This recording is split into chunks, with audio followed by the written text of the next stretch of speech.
सूचना केवल हमारे विचार हैं, वित्तीय सलाह नहीं। निर्णय लेने से पहले खुद शोध करें।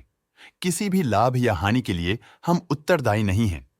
आज हम देख रहे हैं HBL इंजीनियरिंग लिमिटेड के 2025-26 Q1 की standalone financial performance. Starting with the sales, पिछले क्वार्टर से सेल्स में 28% का इंक्रीज हुआ है, मगर कंपनी ने पिछले साल के मुकाबले 15% का सेल्स इंक्रीज रिपोर्ट किया। Expenses 4.5% quarter on quarter increase हो गए हैं, जो साल भर के -1% के डिक्लाइन के साथ अलाइन करता है। क्वार्टरली एक्सपेंसेस के कंपैरिजन में सेल्स इंक्रीज होना दिखाता है कंपनी ने अच्छा परफॉर्म किया। ईयरली कंपैरिजन दिखाता है कि कंपनी ने इस साल अपनी परफॉर्मेंस में सुधार किया है। ऑपरेटिंग प्रॉफिट, जो पिछले साल के कंपैरिजन में 74.5% अप हुआ है, क्वार्टर ऑन क्वार्टर राउंड लगभग 1.5 गुना इंक्रीज हुआ है। Operating profit margin OPM annual basis पे 11% से इंक्रीज हुआ है और पिछले क्वार्टर के कंपैरिजन में 15% से इंक्रीज हुआ है। एक्सेप्शनल आइटम्स को ऐड करके अदर इनकम पिछले क्वार्टर के कंपैरिजन में लगभग 1.5 गुना बढ़ गई, बावजूद इसकी ईयरली ग्रोथ लगभग 2 गुना हुई है।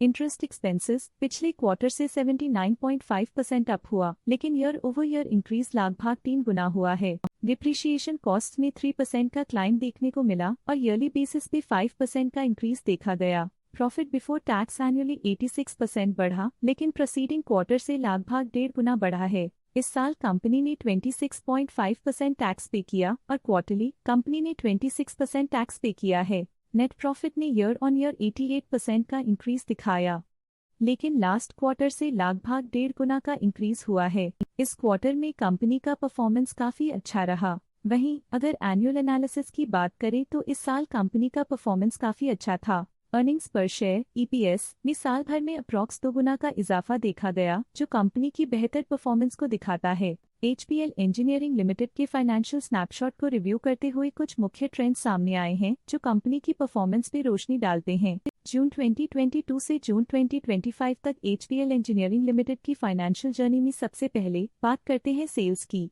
इस साल -10.5% की कमी के बावजूद पिछले 4 सालों में सेल्स में 54% की वृद्धि हुई है। इस साल सेल्स में गिरावट आई है, लेकिन पिछले 2 साल में अच्छी ग्रोथ हुई थी, जो एक अस्थायी रुकावट को दर्शाता है। अब बात करते हैं एक्सपेंसेस की। इस साल एक्सपेंसेस -13.5% घट गए हैं, लेकिन 4 सालों में 35% का इजाफा हुआ है। इस साल सेल्स और एक्सपेंसेस एक साथ बढ़ रहे हैं, जो बैलेंस्ड ऑपरेशनल अप्रोच को दर्शाता है। ऑपरेटिंग प्रॉफिट का सफर स्टेडली ऊपर चल रहा है, इस साल 1.5% की बढ़ोतरी के साथ और पिछले 4 सालों में लगभग 2 गुना का नोटिसेबल राइज हुआ है।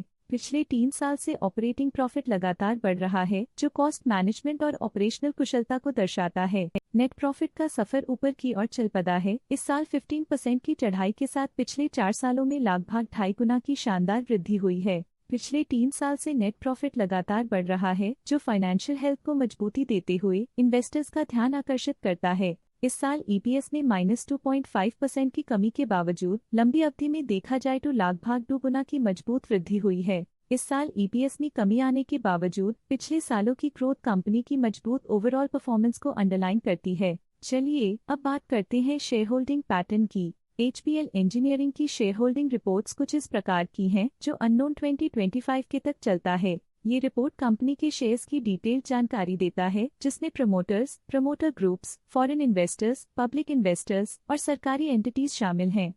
ये था कंपनी का करंट शेयर होल्डिंग पैटर्न। चलिए झांकते हैं इस क्वार्टर की DII डील्स पर, जो विशेष रूप से सुर्खियों में रही। 1 जुलाई 2025 को ग्रेविटॉन रिसर्च कैपिटल LLP ने 15.3 लाख शेयर्स खरीदी 631.02 रुपीस पर यूनिट के हिसाब से, जिसका टोटल था 96.8 करोड़। 1 जुलाई 2025 को ग्रेविटॉन रिसर्च कैपिटल LLP ने 15.3 लाख शेयर्स बेचे 631.51 रुपीस पर यूनिट के हिसाब से, जिसका टोटल था 96.9 करोड़।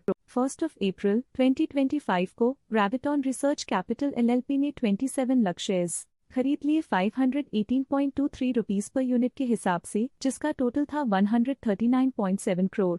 1 अप्रैल 2025 को ग्रेविटॉन रिसर्च कैपिटल LLP ने 27 लाख शेयर्स पोर्टफोलियो से हटा दिए 518.67 रुपीस पर यूनिट के हिसाब से, जिसका टोटल था 139.8 करोड़। 1 अप्रैल 2025 को के सिक्योरिटीज LLP ने 16.5 लाख शेयर्स खरीदे 520.46 रुपीस पर यूनिट के हिसाब से, जिसका टोटल था 85.7 करोड़।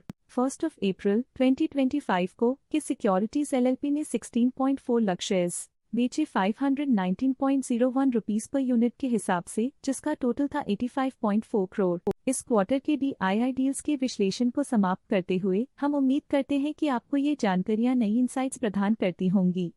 आज के लिए फाइनेंशियल सेक्टर में इतना ही। देखने के लिए धन्यवाद। स्टॉक लेटेस्ट न्यूज अपडेट के लिए चैनल को सब्सक्राइब करें और वीडियो को लाइक एंड शेयर करें।